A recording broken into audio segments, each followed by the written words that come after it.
La mayoría de peruanos hemos leído sus obras emblemáticas y conocemos al gran poeta y escritor del siglo XX, es decir, al magnífico César Abraham Vallejo Mendoza, una de las más altas cumbres en la literatura universal y expresión poética de Perú. Pero, ¿alguna vez has pensado con qué propósito César Vallejo escribió Paco Yunque en comparación de la actualidad? Si quieres resolver tus dudas, iniciamos. El gran escritor César Abraham Vallejo Mendoza nació en Santiago de Chuco, La Libertad, en 1892. Culminó sus estudios en 1915 en el Colegio San Nicolás, Huamachuco. Era hijo de padres humildes, Francisco de Paula Vallejo Benítez y María de los Santos Mendoza Gurrionero. Además fue el menor de una numerosa familia de 11 hermanos. Vallejo enfrentó muchas dificultades a lo largo de su infancia, pero pudo completar sus estudios y escribir sus famosos poemas gracias a la inspiración que obtuvo en sus experiencias vividas. César Vallejo, uno de los escritores muy importantes en el Perú, estudió en su tierra natal de Santiago de Chuco, en el centro escolar número 127. Luego se dirige a Huamachuco para proseguir sus estudios secundarios en el Colegio Nicolás en el año 1909. Sus estudios universitarios inician en 1910 en la ciudad de Trujillo, interesándose por la Facultad de Fisiología y Letras, la cual empezó a estudiar en la Universidad Nacional de Trujillo. También Trujillo se considera una parte de su vida intelectual, ya que se reúne con varios escritores reconocidos que con el tiempo conformaron el Grupo Norte. Vallejo en Europa. Debido a circunstancias desfavorables que atravesó Vallejo en nuestro país, tomó la decisión de dirigirse al extranjero.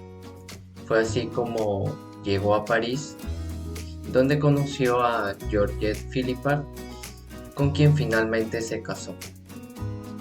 Además, llegó a escribir obras como Rusia en 1931, Lookout y Tungsten en el mismo año. En Europa atravesó por situaciones preocupantes, desde escasez económica como la desilusión por la falta de valoración y comprensión por sus escritos.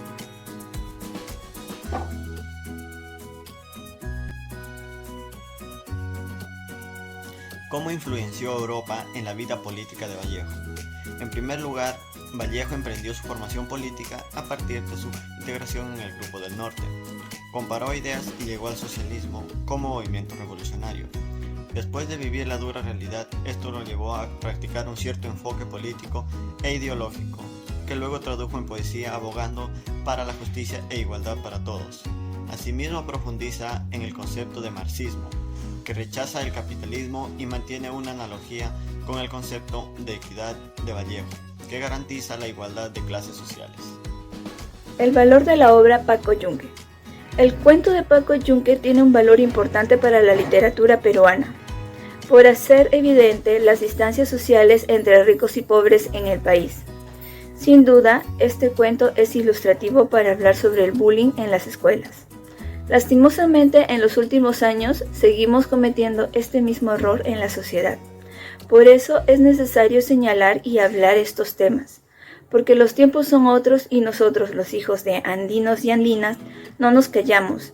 Y no se trata de resentimiento o venganza, sino porque nosotros sí tenemos claro que todas las personas merecen ser tratadas con dignidad y respeto. Paco Yunque es el título de un cuento o relato corto de tipo infantil del escritor peruano César Vallejo. Es el más conocido y antálogo cuento de dicho autor. Es también el nombre del protagonista infantil del relato, convertido en una de las figuras emblemáticas de la literatura peruana. El cuento Paco Yunque es el relato de las vicisitudes de un niño tímido y de origen humilde, Paco Yunque, durante su primer día de clases, en el cual debe soportar los maltratos y humillaciones de otro niño, Humberto Grieve, hijo de los patrones de su mamá y además la injusticia de su profesor. Entre los viajes que realizó Vallejo por diferentes países, Francia tuvo mayor influencia en él, específicamente en la ciudad de París, que le permitió experimentar y mejorar su carrera como poeta, escritor, etc. Por lo tanto, Perú, al igual que Francia, fueron países muy importantes en la vida de César Vallejo, pues marcaron muchos recuerdos y experiencias en su vida. Mientras uno lo vio nacer, el otro lo vio despedirse de este mundo, como uno de los mejores poetas vanguardistas de Latinoamérica del siglo XX. Todos tenemos la responsabilidad de luchar contra la discriminación y hacer valer los distintos derechos humanos. La discriminación lastima y afecta la convivencia debido a que es una acción que va en contra del respeto. Considerando esto, es fundamental que los ciudadanos y el Estado tomen acciones permitentes para erradicar y luchar contra la discriminación. Para vivir en un mundo justo y de igualdad es fundamental acabar con la discriminación. Entonces te planteamos lo siguiente. La discriminación que recrea Vallejo en sus obras se encuentra permitente en nuestro entorno actual. La discriminación es un comportamiento que va en contra de la dignidad y derechos de las personas. Teniendo presente la discriminación es presencial en la obra de Vallejo y llega a mantenerse presente en nuestra actualidad. ¿No lo crees así? Analizamos los siguientes casos. La brecha salarial entre hombres y mujeres, una discriminación motivada por el género de la persona, que acaba reflejándose en unos salarios asimétricos por un mismo empleo, o cuando no toman en cuenta a los pueblos indígenas y hacen como si no existieran.